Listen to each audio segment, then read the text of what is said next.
Good morning, everyone, and a warm welcome to today's online Llafur session. My name is Ian Rees, and I'm chair of Llafur, the Welsh People's History Society. Many thanks for joining us today. Many of you will be aware of, or possibly participated in, our summer series of online events during July and August, in which we reflected on a range of aspects of the history of race relations in Wales. After a short break, we return today with a one-off event which links to the wider theme of striving for a world of justice. The title of today's session is Community, Internationalism and the Campaign for Peace in Interwar Wales. We're delighted to welcome three new guest speakers today, Craig Owen, Rob Laker and Emma West, to explore these themes, ranging from the Welsh Women's Peace Petition of 1923 to the Peace Ballot of 1935 and the opening of the Temple of Peace in 1938. Before we get underway, please could everyone ensure that you turn off your cameras and mute your devices. Thank you. I'm going to hand over now to Llafur Executive Committee member, Dr. Aled Eirig, who is going to chair today's discussion.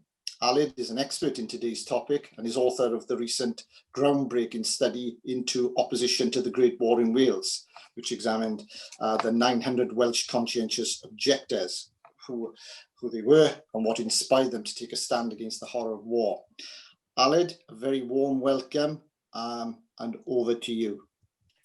Diolch yn fawr iawn, Ian. Thank you very much and a good morning to everybody.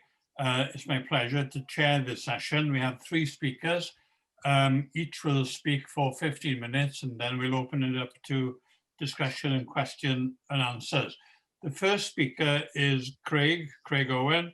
Craig led the Wales for Peace programme over the 100 years commemoration period in memory of the First World War, working for the Welsh Centre for International Affairs based in the Temple of Peace. He's worked previously with Oxfam Cymru, Make Poverty History, Tsunami Relief Programme in Indonesia, and founded and established the Wales Africa Community Links. Craig is now beginning as a postgraduate, working on the project of the history of Welsh internationalism, which is ambitious, if nothing else. And I'd like him to invite him to kick off our session. Craig, thank you. Okay, diolch yn fawr, Aled. Thank you very much, and thank you, Llafur, for inviting me to join you today. I hope you find it stimulating and an insight into an area of history about which I think is relatively unexplored, and I'm hoping to hear from a few of those of you in the audience who might also know areas of the story that overlap onto this. I'm just going to do the technological wizardry of sharing screen. Can I just check, can everybody see the slides there? Yeah. I'm going to be speaking from a series of papers that are put together with the Wales for Peace programme. Over 2015 to 2019, we involved over 600 volunteers and nearly 100,000 people across Wales participated in activities that were exploring and unearthing Wales's peace heritage, trying to find out about the hidden histories that sit behind the many ways in which the people of Wales have contributed to the search for peace. Over the last year or so, unfortunately, I was diagnosed with a form of cancer a few years ago, and that has provided me with just the excuse that I needed to go in the direction of taking on a postgraduate rather than going into a new job role. And so I've just recently started at Aberystwyth University and also working with Swansea's History Department and Aberystwyth's International Politics Department to try and write up this history of Welsh internationalism. But a lot of these papers that I'll be speaking from are available on the website heddwch.cymru, which is WCIA's Peace Heritage pages. You can download them as PDFs, or you can explore them online, and they all link to a lot of the archives and resources that I'll be talking from today. What I'd be hugely grateful of is any feedback or critical thinking that Llafur members can offer on developing these as the sort of starting points for a more academic piece of work and a contribution to Welsh history, because these have obviously been drafted for an audience of visitors to the Temple of Peace, which I appreciate is a slightly different focus. So what is the Temple of Peace? It's built as Wales's national memorial to the fallen of World War I. It's in the centre of Cathays Park in Cardiff, just opposite the Welsh Government buildings there. And it was opened in 1938 to house the Welsh League of Nations Union and the Wales National Memorial Association, so peace and health, the two missions that the temple was set up for. And within the crypt beneath the temple, the World War I Book of Remembrance is the roll call of the names of the fallen from World War I from across Wales, for the Wales National War Memorial, which is in Alexandra Gardens, just opposite the temple. It's been a hub for organisations working on peace and health, and is today the home of the Welsh Centre for International Affairs.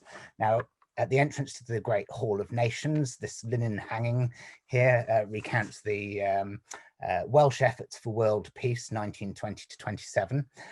This is actually blown up from a tiny little A5 booklet with the Welsh League of Nations Union annual report for 1927. And it's got some pretty impressive claims. The children of Wales, the first to send by wireless a greeting of goodwill to children in every land under the sun. The women of the Wales were the first to send a message of peace. The teachers of Wales, the churches of Wales, the leaders of religion in Wales, the Welsh Council of the League of Nations was working to develop Wales as a missionary nation for peace amongst the peoples of the world. So what is that story?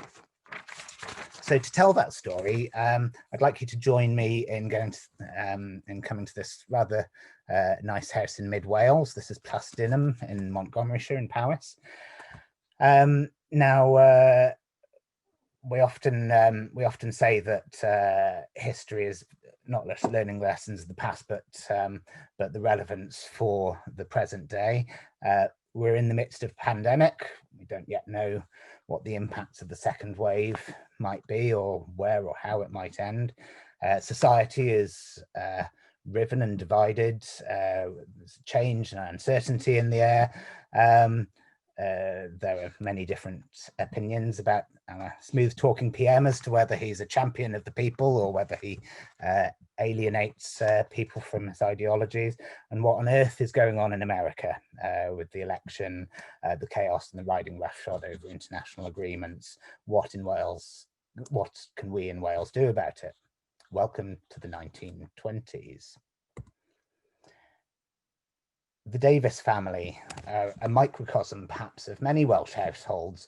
David on the left was a soldier in World War I in the Royal Welsh Fusiliers. Gwen and Daisy in the centre, nurses with the nursing yeomanry in a café in Troyes in France, where they supported soldiers coming to and from the front, pictured just up above there. We've got cousin George on the right. Was a conscientious objector, imprisoned for his beliefs. Now he doesn't yet know it in the early 20s, but he's going to be an MP in a few years' time, elected in a reflection of the sheer momentous swing of public opinion from war to peace that followed the First World War. But we've also got cousin Edward Lloyd-Jones above, who was killed in Gallipoli in 1915. Except, of course, this isn't quite every Welsh household, because these are the grandchildren of David Davis, the ocean topsawyer. He built many of the Welsh railways and the coal mines. So they're a very wealthy family of philanthropists. And whilst they may have very different perspectives on World War I, they're all absolutely horrified by their experiences and united in their efforts to try and build peace. I'm just going to read a passage from David Davis, the former soldier.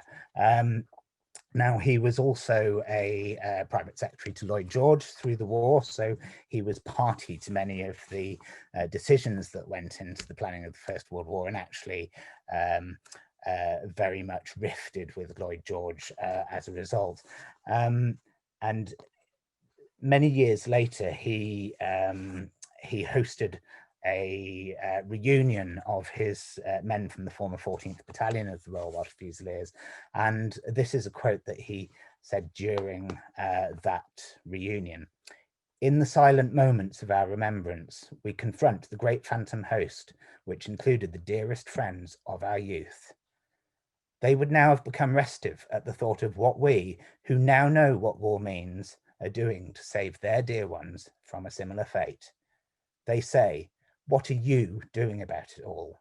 Is it to be nothing but the laying of wreaths and blowing of last posts?'" So they, in 1920, have just founded Aberystwyth University's Department of International Politics, the first Department of International Relations in the world. David Davis is also an MP for Montgomeryshire, has been since 1906, and has a huge interest in health and international peace issues. They are joined in Plastinum at this juncture by the Reverend Gwilym Davis, who's a Baptist minister from Beglenog near Merthyr. He had been involved in establishing the Welsh School of Social Services, and following the tradition of another former Merthyr peace builder, Henry Richard. He retired from the ministry in 1922 to contribute to the cause of peace building. Now, David Davis had proposed a Welsh League of Nations union at the Neath Eisteddfod in August 1918, and over 3,000 people signed up at that point. But by although there'd been an initial meeting in Llandrindod in May 1920, the union hadn't quite found its feet. And so by January 1922, Gwilym, David and the sisters meet to agree how they might be able to properly fund and support a movement to mobilize the people of Gwalia, a campaign, and they're looking for a campaign dynamo to unleash the power of Welsh communities to change the world. And this is where Gwilym steps in. He's asked to become the honorary director of an independent Welsh League of Nations union and to establish an office, a branch structure and a membership and a campaign. Now, Gwilym starts his work enthusiastically by establishing the World Wireless Message of the Children of Wales, known still today and familiar to many young people as the Youth Message of Peace and Goodwill. It was first broadcast on the 18th of May 1922, which is designated as Wales's World Peace Day. It marks the date of the first Hague Peace Conference in 1899. And of course, the Peace and Goodwill message will turn 100 in 2022. And so if you look at our resources online on the WCIA and IRTH websites, we've managed to trace all of the messages through the last century, and also responses from youth movements overseas, which chart how young people's concerns about the issues of the time have evolved through successive generations. Now, in terms of the challenge of community participation and membership, and this is where where Wales really sort of unleashes its potential. In Easter 1922, the first conference is held in Llandrindod. The Wales National Council of the League of Nations is formed, and a branch structure very quickly develops Wales-wide. So we have these Welsh League of Nations Union annual reports, which we've digitized and are available online, and these chart many of the campaigning activities that communities and groups are involved in. But I've added on top of this some of the membership numbers that sort of reflect the growth of the movement. By the end of 1923, they've managed to expand from 3,000 to 18,000 members. By 1926, we're up to 35,000, and it reaches a peak at 43,000 members across Wales in 1930.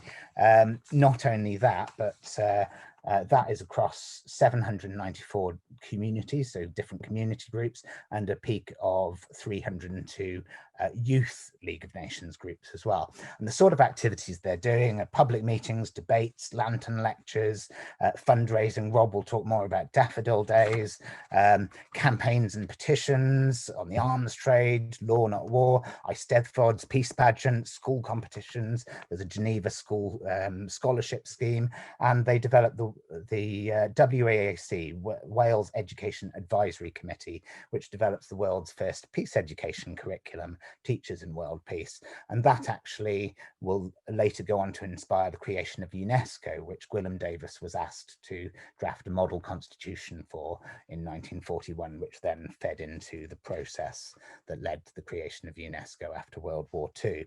So the Welsh League of Nations Union is quite an incredible part of the fabric of Welsh society through the 1920s.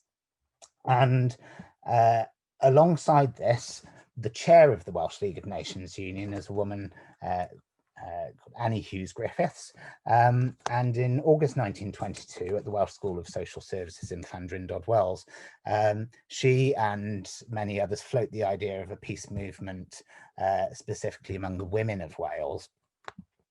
And in May 1923, they hold a national conference in Aberystwyth, where the proposals floated to develop a peace appeal, a peace petition to the women of America from the women of Wales, calling for America to join and to champion the League of Nations. Of course, they had proposed it, but then actually didn't join it after the Paris peace process. And so the women of Wales set about organising this utterly incredible campaign, about which we're literally right now discovering many of the hidden histories that sit behind it. Now,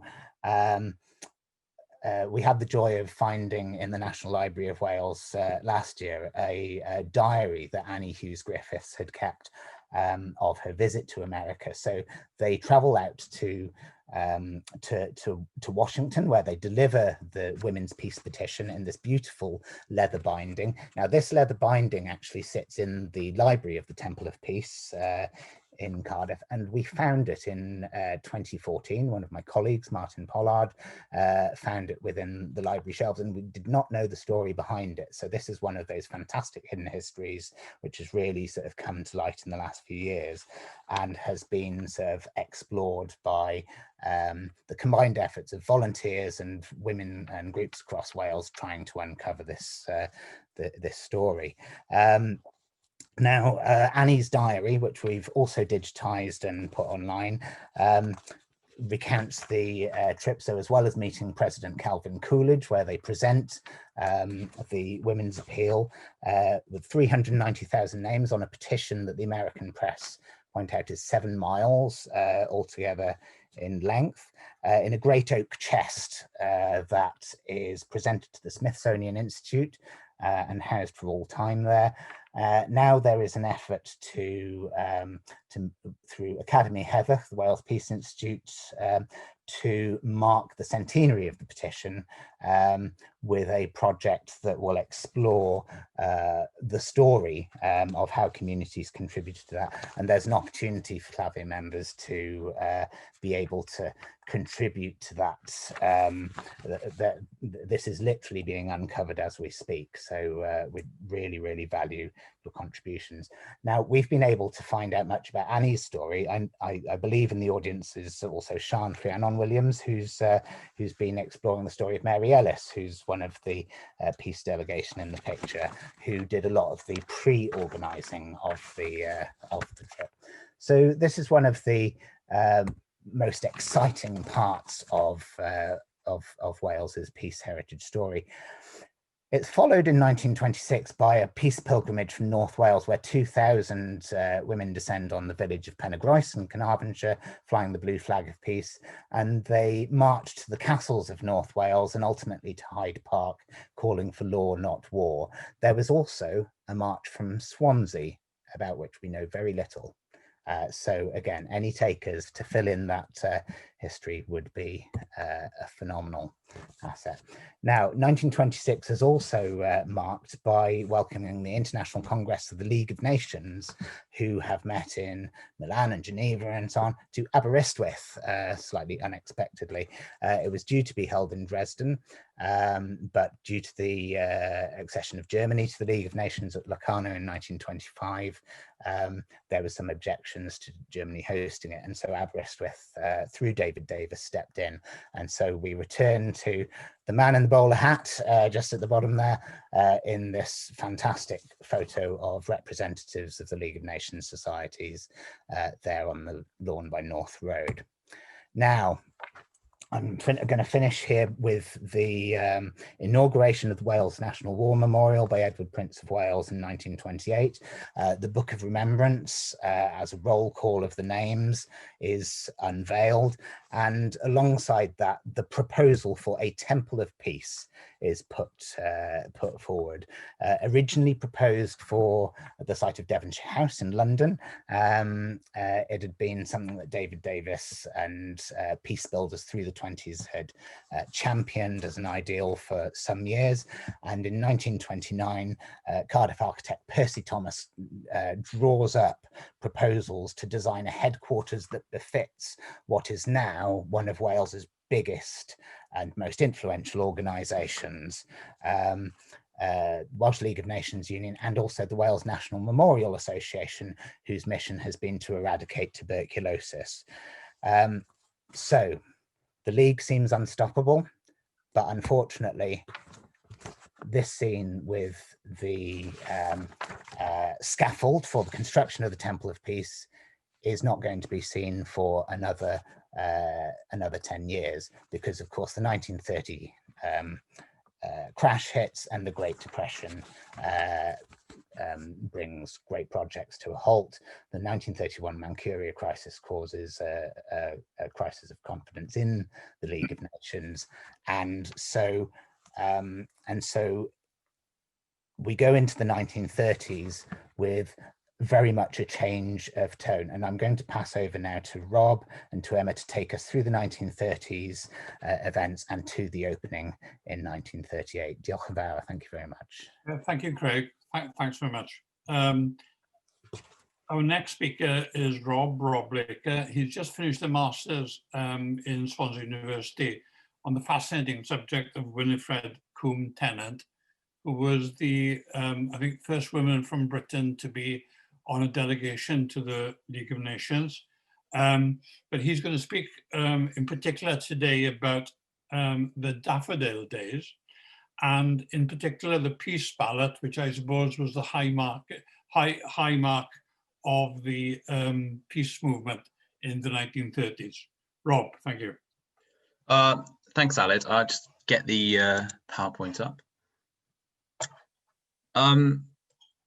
Yeah, so it's great to be here talking to you all today.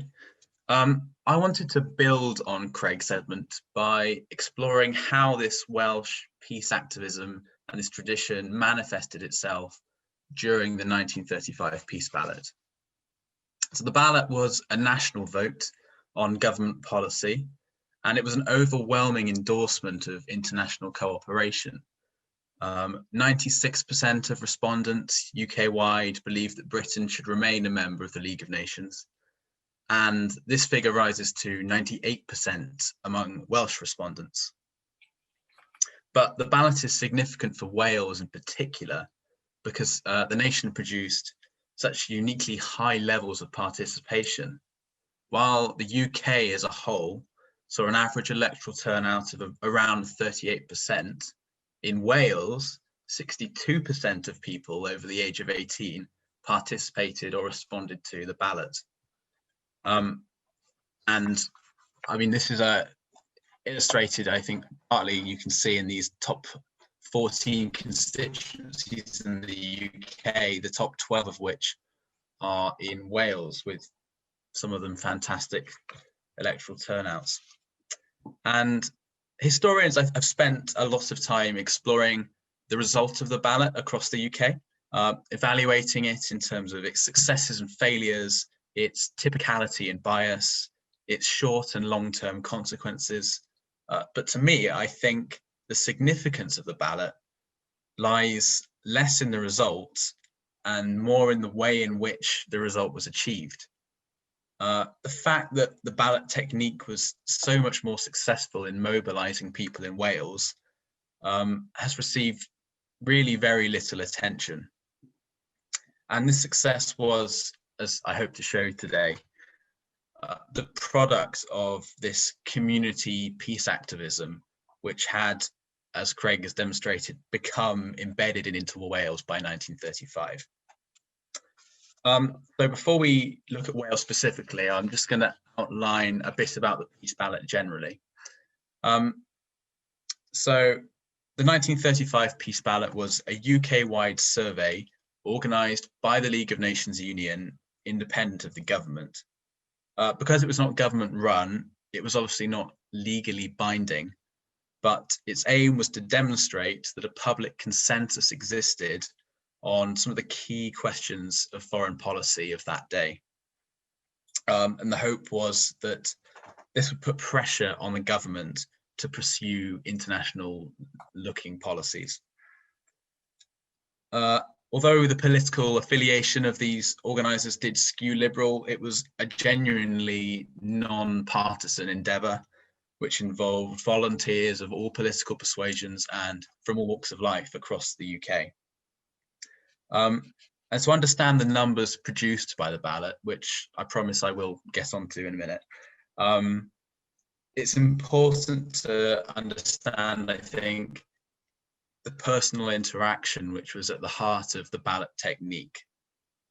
So instead of using a ballot box, what they did is the results were collected by volunteers who would go door to door, speaking to their neighbours in their communities about the work of the League and having frank discussions about the League's peacekeeping function and international politics of the day.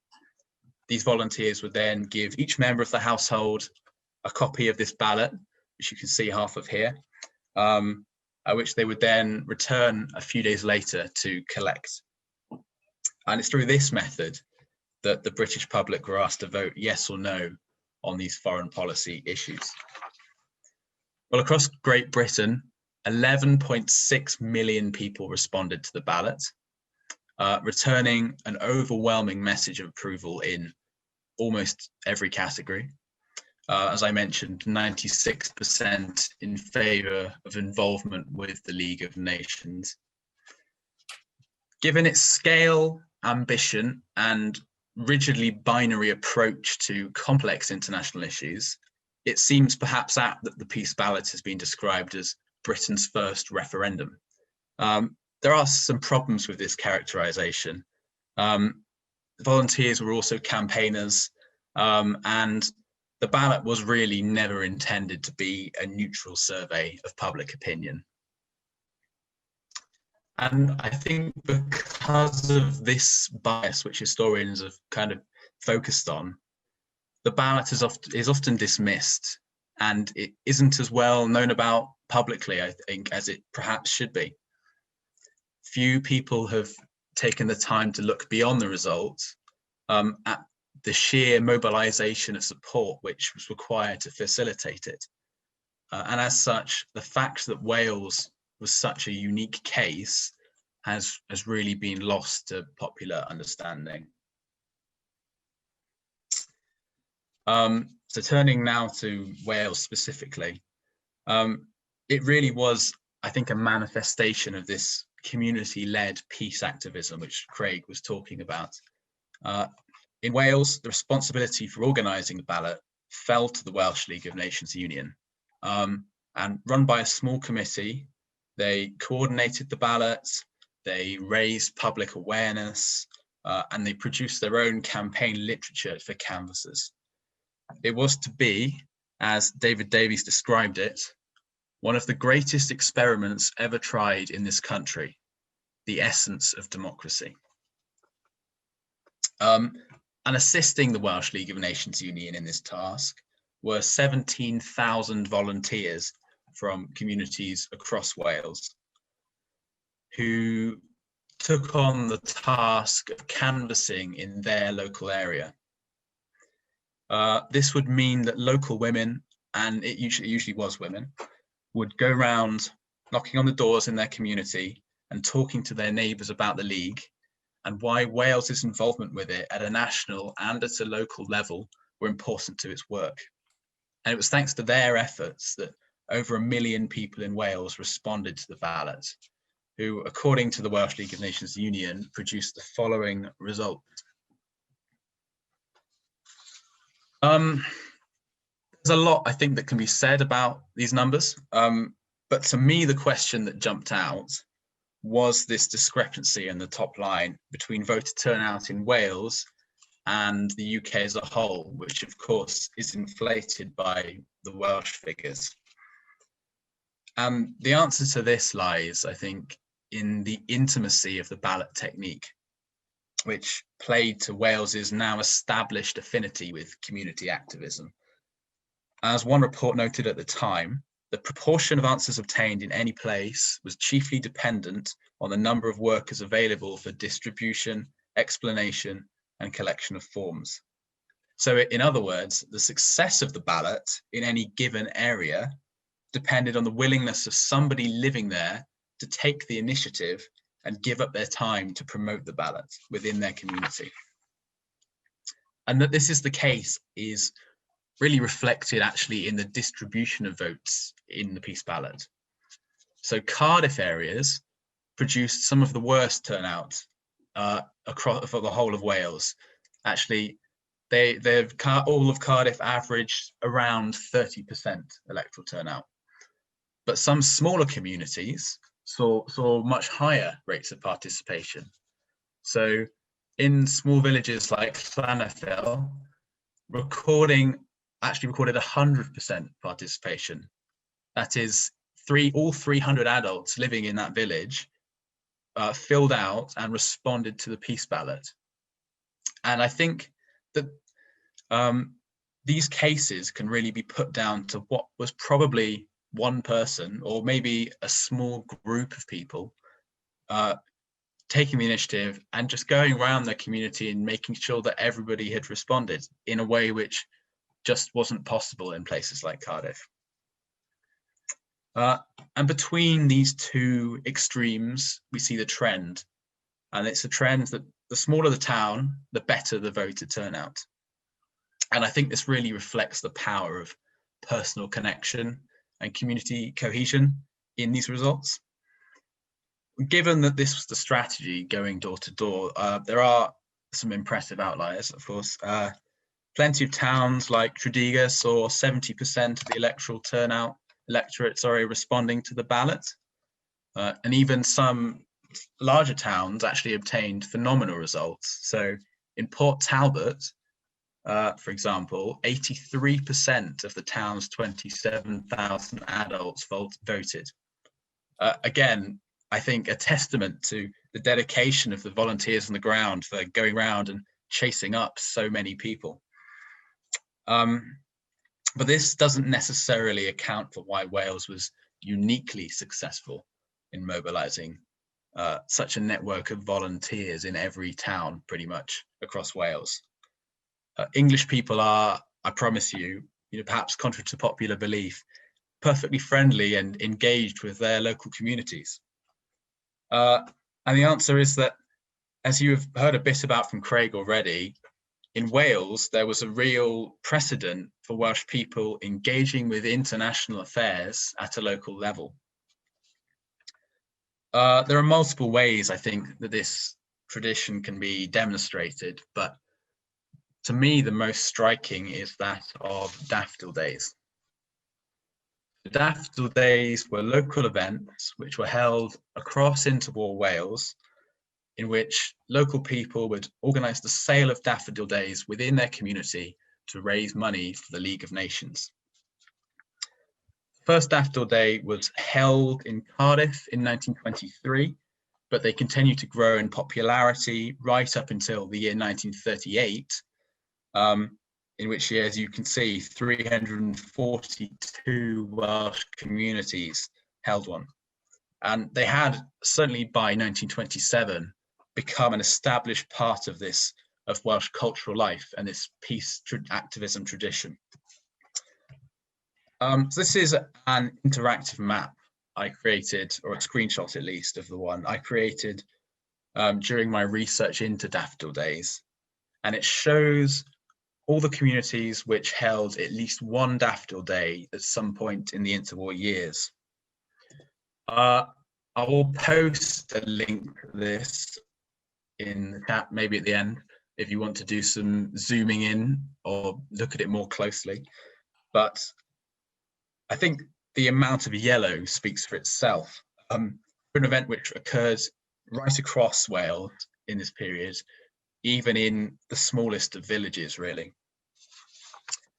What a Daffodil Day looked like could really vary from place to place. In Cardiff, for example, this could be quite a special event.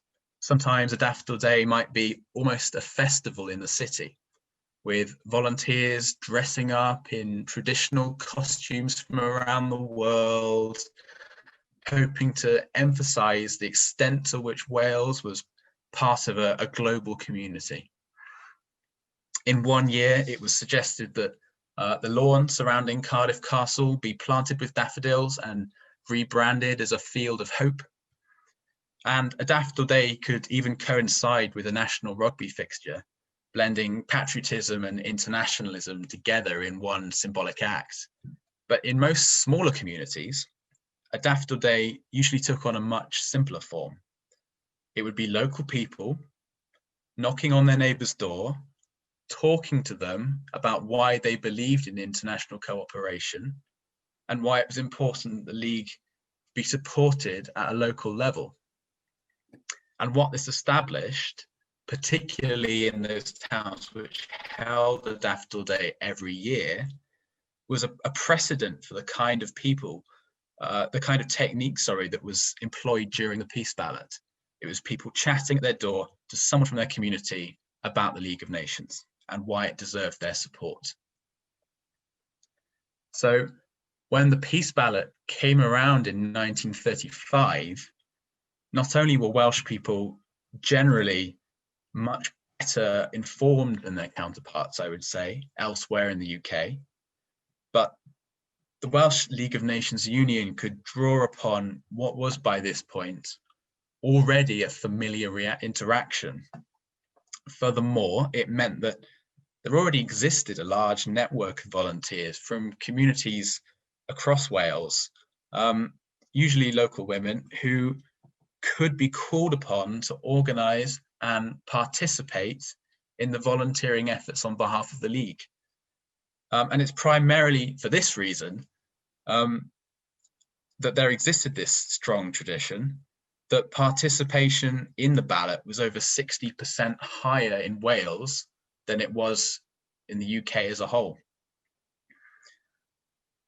Well, the Welsh League of Nations Union and David Davies were understandably extremely pleased with the outcome of the ballot.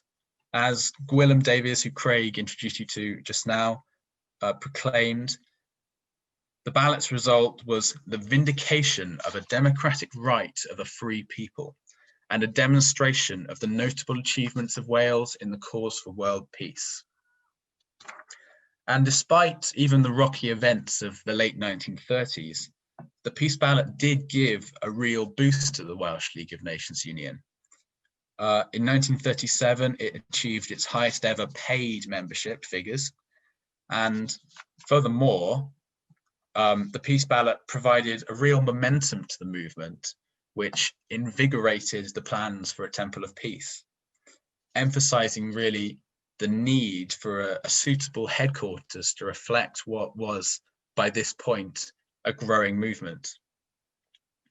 And it was, I think, the Peace Ballot, really an affirmation of Wales's relationship with the world, which was built from the ground up, house by house, community by community, into a truly national endeavour. It was a perfect illustration of Wales's peace activism. Thank you. Great, thank you very much, Rob. Another fascinating contribution. I will get a chance to raise some of the questions that people are raising in the chat room with you at the end, after a brief discussion. Our third speaker is Emma West. She is a British Academy postdoctoral fellow at the University of Birmingham, where she's specialising in the public reception of modernist art, design, literature and performance in interwar Britain. She was founder and chair of Modernist Network Cymru, and her particular field of research in the context of today is her research into the Temple of Peace. So Emma, over to you. Thank you so much. I'm going to just try and share my screen as well.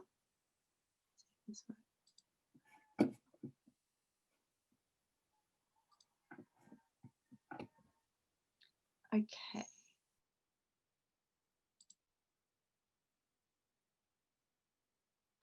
Can we all see the screen? If I could have a thumbs up. Yeah, great, lovely. Thank you so much. Thank you for the kind introduction and thank you for the invitation to be here. Absolutely delighted to share my research. And I'd also like to thank Craig and Rob, who've given a really great introduction and rather beautifully set the scene for my talk, which takes the story of interwar peace movements in Wales from the First World War up until the late 1930s, culminating in the opening of the Welsh National Temple of Peace and Health in Cardiff in November 1938. And as we've already heard, this opening event is really in many ways a culmination of the peace activism that we've seen over the past 2 decades in Wales. So many of you will be familiar with this building, which I've included as my background here. I was very familiar with the building when I started my research, as I actually got married there in 2014. So it's a building that's very dear to my heart. But when I actually got married there, I knew very little about its history.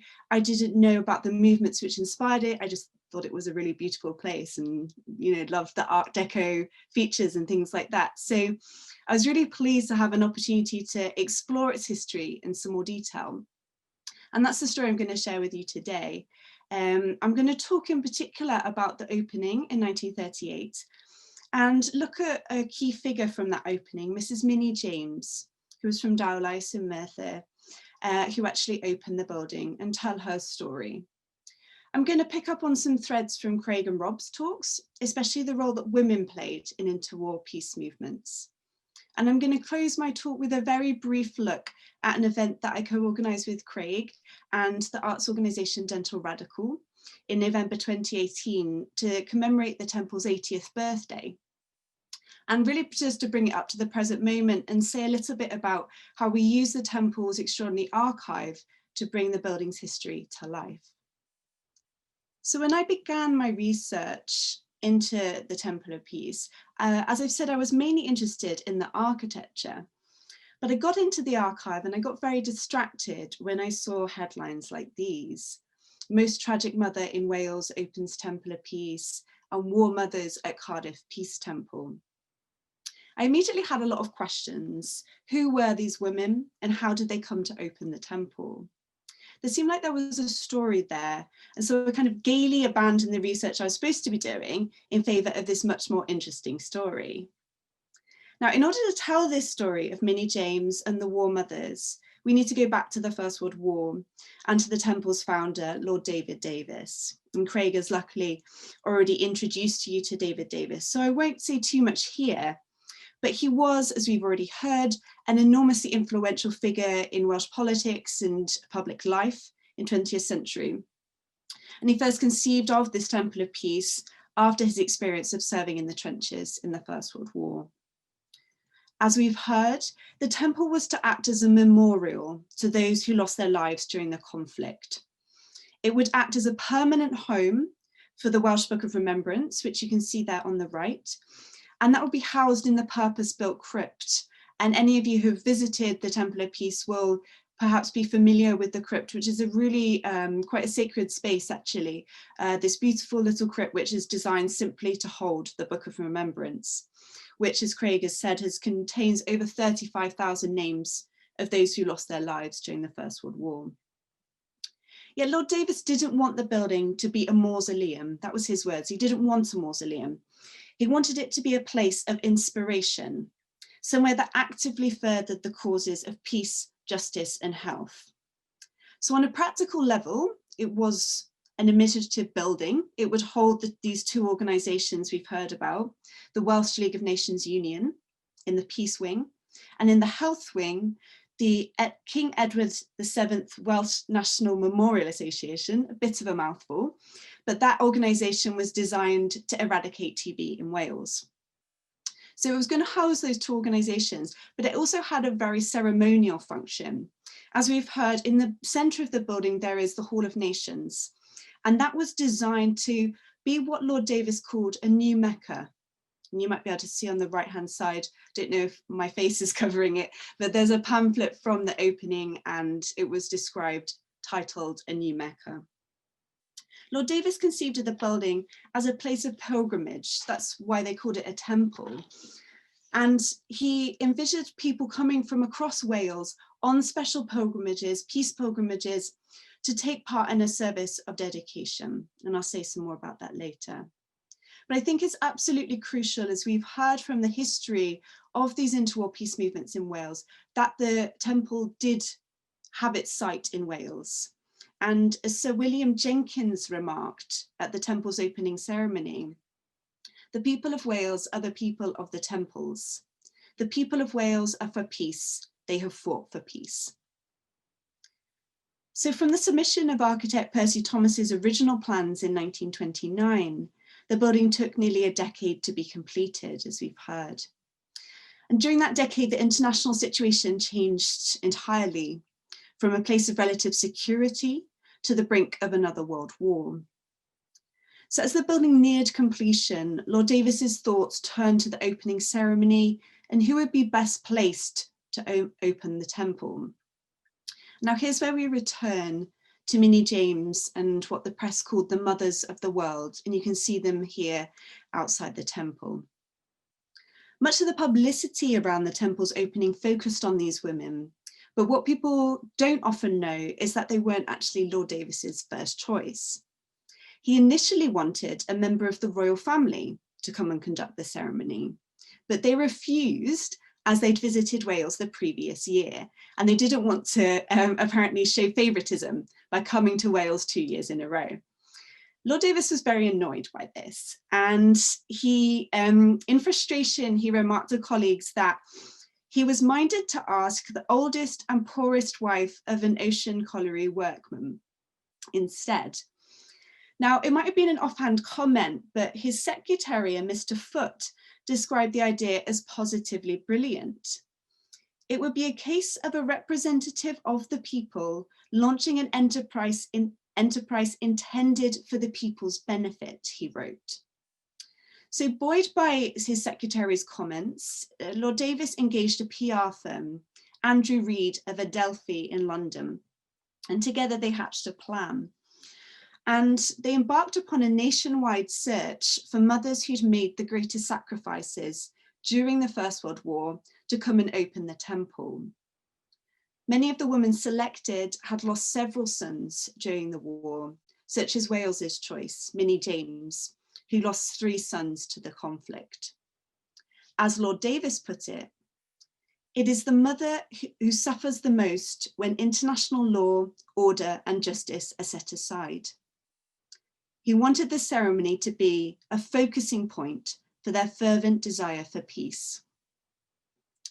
This emphasis on ordinary women and their communities matched Lord Davis's vision for the temple as a profoundly democratic institution, one which was to be open to all. Through his work at the League of Nations Union, he knew the power of community organising. And I think the 2 previous talks have really demonstrated the real momentum that was gathering in Wales during this period, and how really, if we reflect upon it, actually having ordinary people, in inverted commas, to open the temple really fitted that movement so much better than inviting somebody from the royal family or some form of dignitary. The scheme was actually also a masterstroke in publicity. Each region undertook its own search to find its representative mother, and that took place through the British Legion. As a result, the story of the mothers attracted lots of public attention, with dozens of articles in the local, national, and even international press. And I've got a few examples here just to show you. There was a lot of press coverage about the search and when that was started. There was press coverage of the women who were chosen, and each of the regions across the United Kingdom, there were women chosen to represent their region and some selected countries from abroad. There was also coverage of women arriving in Wales or travelling to Wales for the opening ceremony. So as you can see, the Temple of Peace remained in the newspapers for months, rather than a single announcement if some dignitary had opened the temple itself. Such a scheme had its downsides, however. As some commentators observed, there was something quite macabre in asking women to compete for this dubious honour of the nation's most tragic mother. Andrew Reid, the PR firm, they wrote to the editor of the Daily Star to complain about their coverage of the search. Reid wrote asking him to retract his statement that they were searching for the most tragic mother of the war. She is to be typical of thousands, he wrote, not the one who mourns most. So he really wanted to get away from this idea of it's the person who's has the most sons who's died in the war. There was something quite distasteful about that, actually. The controversy didn't stop there either. There were various Welsh women who were featured in the press as possible candidates for this accolade of the most tragic mother, including a woman who'd lost 5 sons and a husband, but she was later deemed to be unsuitable, and that was the word that appeared in the private correspondence. What exactly suitable meant is unclear. There were a few factors at play here, one of which being geography. They didn't want to have a woman from Cardiff, for instance, because they felt it would be too Cardiff-centric. There was also a class dimension there, I think. I think they wanted somebody who could speak for ordinary people, ordinary women. They wanted somebody maybe from a working class area, but who herself was perhaps more middle class.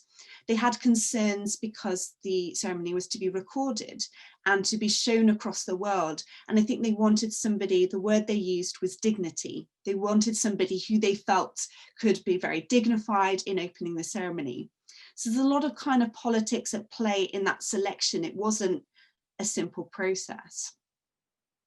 So Minnie James was eventually selected only 2 weeks before the opening itself. On the day, she led a procession of mothers from across the British Isles, its Commonwealth, Europe, and the United States into the Hall of Nations. And remarkably, footage of Minnie opening the temple still survives, and I can actually share that with you now if it works.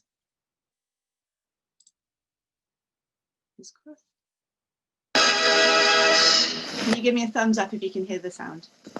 Yeah, great.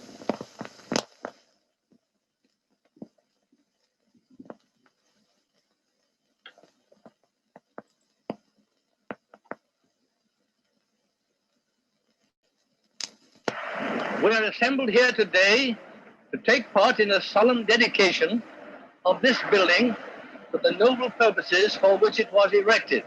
Mrs. James, I have pleasure in presenting you with this key and asking you to accept it as a little token of this, what I know must be a memorable occasion to you.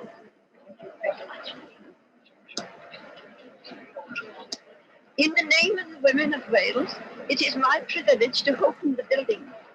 I dedicate it to the memorial to those gallant men from all nations who gave their lives in the war that was to end war. I pray that it may come to be regarded by the people of my country, both of our generation and of those that are to follow, as a constant reminder of the debt we hold to the millions who sacrificed their all in a great cause, and as a symbol of our determination to strive for justice and peace in the future.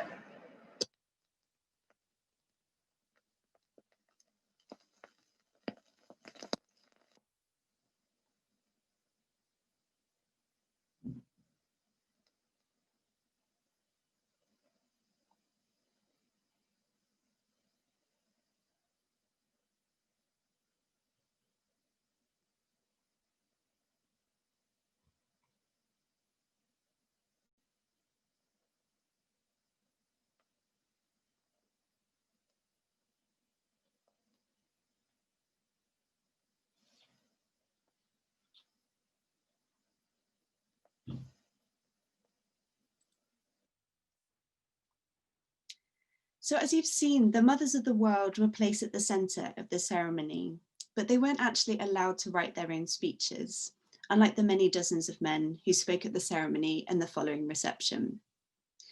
And I'm sure that many of you noticed just how white the participants were, despite the fact that these women were supposed to represent women from across the world, including the Commonwealth.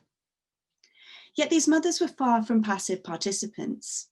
Many of the women used the opportunity to tell the story of their son's bravery or to draw attention to issues that mattered to them. Oh, no, we don't need that again. Okay. For instance, Mrs. M.A. Sawyer from London used her press appearance to highlight the loss of her war widow's pension. And you can see her there in some of the press coverage. Perhaps most poignantly though, the invited mothers spoke of the service as a way of connecting with those that they had lost. Minnie James described the event as the most proud and the most sad moment of my life. I thought of my sons and I knew they were with me in spirit. What emerges from the temple's opening then is a complex relationship between gender and peace building. As we've already heard, women were central to many interwar campaigns for peace. They often led them, as in the Women's Peace Petition of 1923 to 24.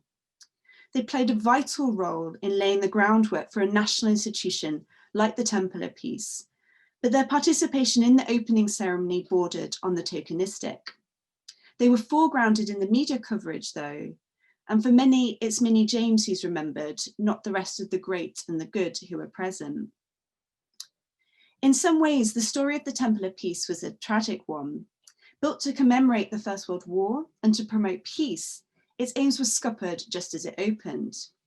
Lord Davis's correspondence suggests that he wanted the Temple of Peace to be the first in an international string of temples with partners in England, America, and Australia. And this dream was never realised. War broke out less than a year later. And yet the temple remained a source of inspiration throughout the Second World War and beyond. As temple visitor books show, thousands of people came to visit the temple in 1939 and right throughout the conflict. Schools from across Wales and from its allies in Belgium and beyond visited the building and took part in the service of dedication. And this is really where I want to close my talk and to turn to this service of dedication for a final few moments. As I said at the beginning, I wanted to close by reflecting on the event we organised for Gentle Radical in November 2018 for the Temple's 80th anniversary. And we were really inspired by this document, this order of service, which was written by Lord Davis's sisters, Gwendolyn and Margaret Davis, and formed the central part of a ceremony that took place when visitors came to the temple. Many thousands came and took part in this ceremony. So for the event on the 80th anniversary, we were interested in this idea of ceremony and how we could rework this communal event for a more secular age. Gentle Radical created a community artwork which drew together speakers, poets, artists, filmmakers, religious leaders and composers to reimagine the ceremony for the 21st century. It included a community choir who sung pieces by the composer Helen Chadwick with lines directly taken from press clippings and the order of service. Most moving though were the parts of the ceremony which spoke to the gaps and absences in the original opening ceremony. And I was particularly touched by a segment in which three mothers spoke of their hopes for the future, adding their voices to the event in a way that Minnie James and the War Mothers weren't able to do in 1938.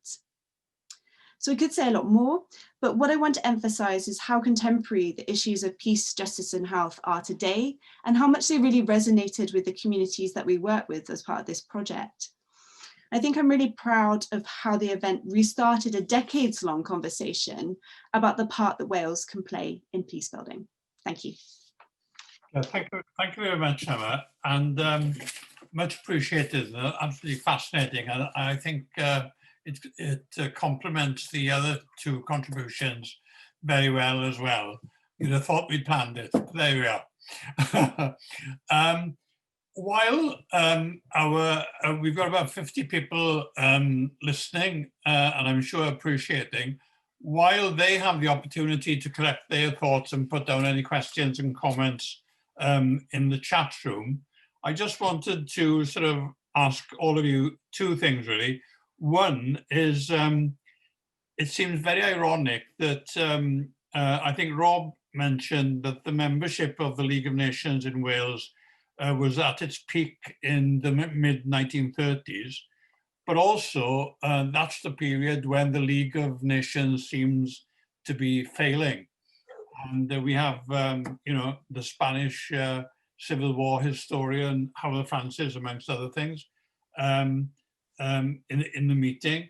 That was very undermining of the League of Nations, as was Italian intervention in Abyssinia and so forth.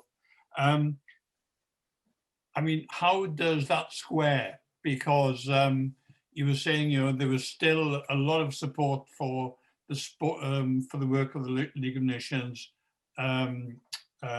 body in Wales, but you know, historically, it's exactly that time that things break up.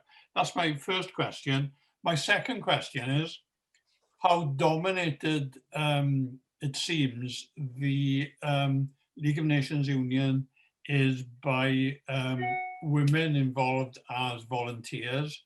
And it seems to me in the 20s and 30s that women, and you can see that through not just the Peace Ballot, but the petition in 1923, they seem to, you know, take the agenda in their own hands and develop it in a very, very specific way. I don't know, Emma, if you want to start and then bring Craig and Robin.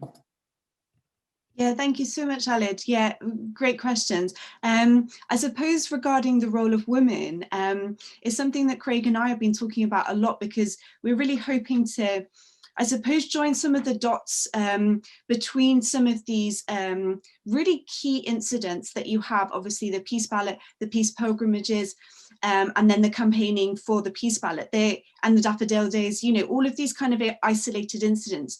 I think there is still some work to do in terms of actually bringing this together as a kind of coherent narrative. And I suppose some of that work will be maybe involved in looking at networks, the kind of contacts around these women, who was speaking to who, because looking back on it, it seems that it must have been an influence, all of these different events taking place. But I think, and Craig and Rob can speak to this, but as yet, I don't have a sense of, were they directly related? You know, I think there's a few gaps still to be joined in. I don't know if you think that's fair to say, Craig, about that trajectory. Yes, I mean, I think one of the things which is really interesting as we're trying to piece many of these stories together, it's you know, history is sort of unfolding before our eyes, quite literally, and that stories seem to pop up on an almost weekly basis, adding a new dimension. And sometimes it's unclear the extent to which it's a community of particularly dynamic and active women organisers wearing different hats. You know, Annie Hughes-Griffiths, for example, pops up quite regularly in lots of different angles, or the extent to which it's many. I mean, clearly there are thousands of people involved.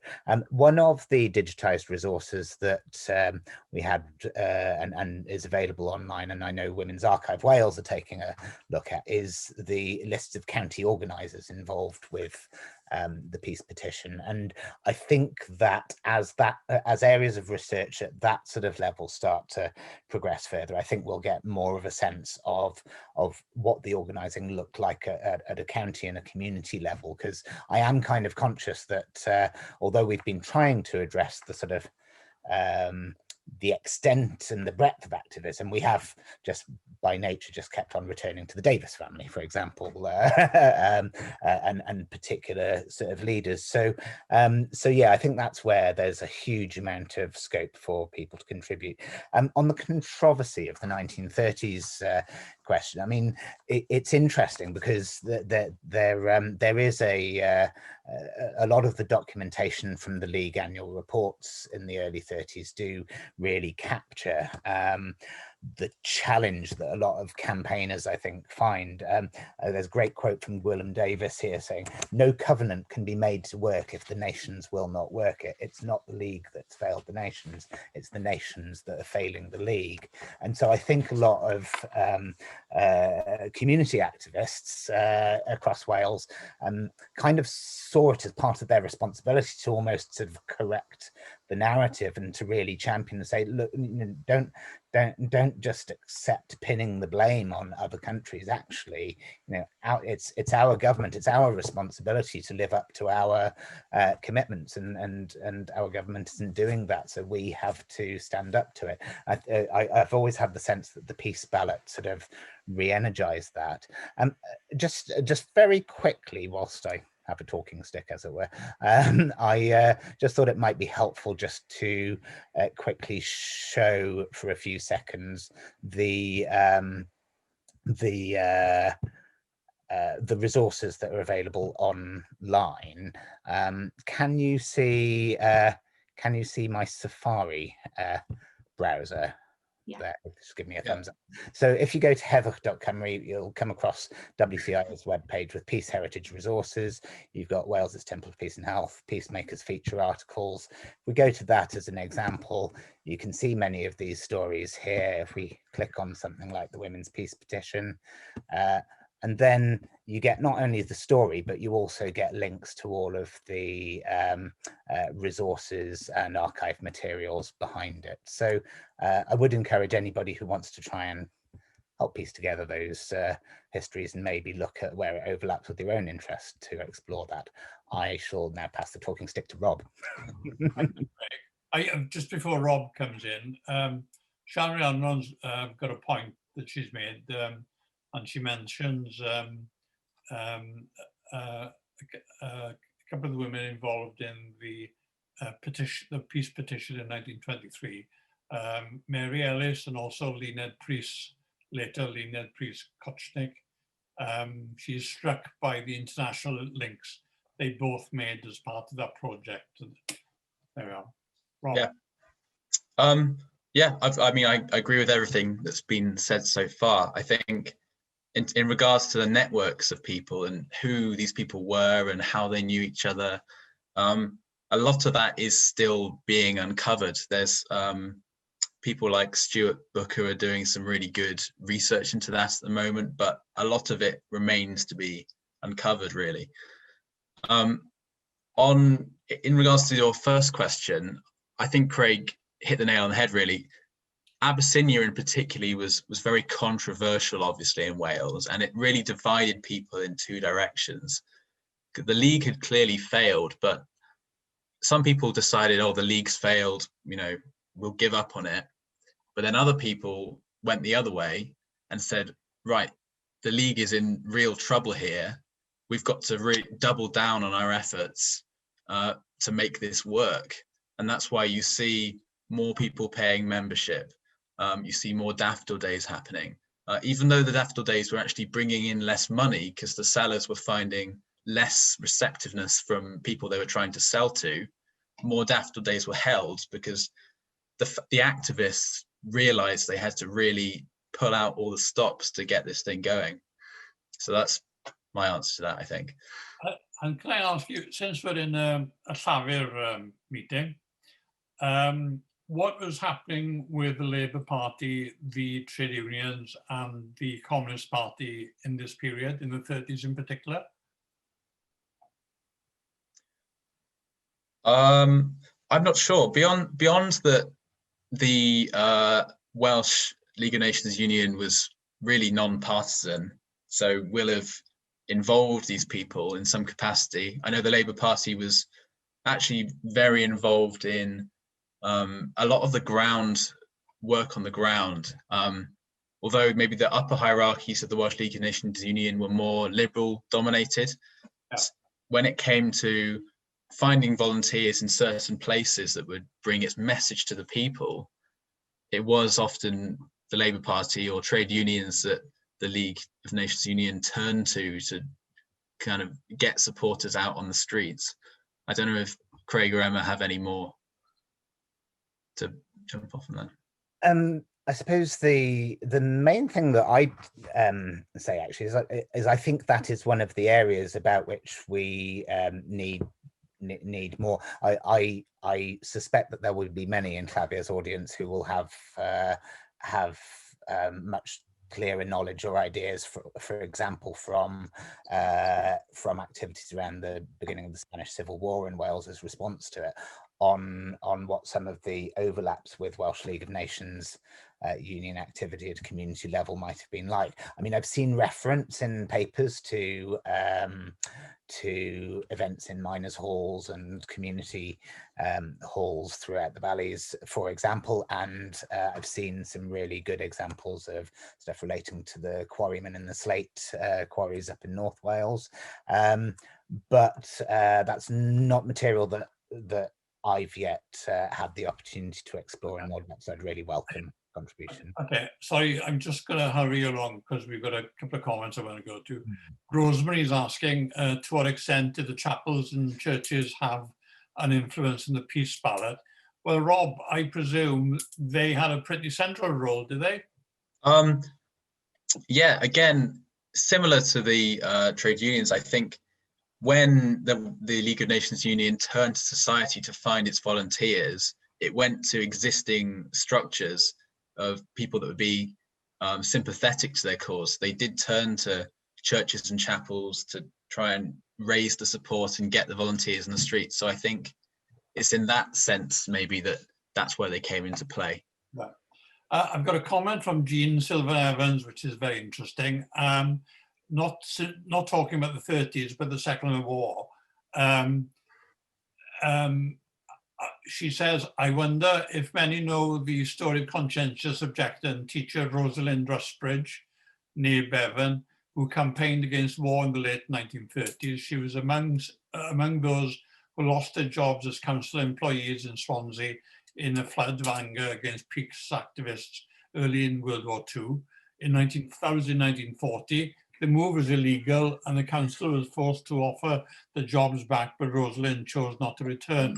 And her story was unearthed in 1988 by members of Women's Archive Wales, Ursula Masson, Gail Allen, and Jen Wilson in the film The Swansea Conchi Controversy.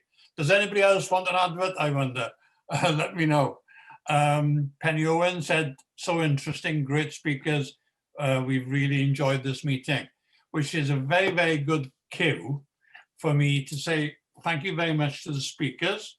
I know it seems very short, but I think we've had great contributions, really erudite, thorough, fascinating. And what I've enjoyed as well is how you've dovetailed your contributions together very, very effectively.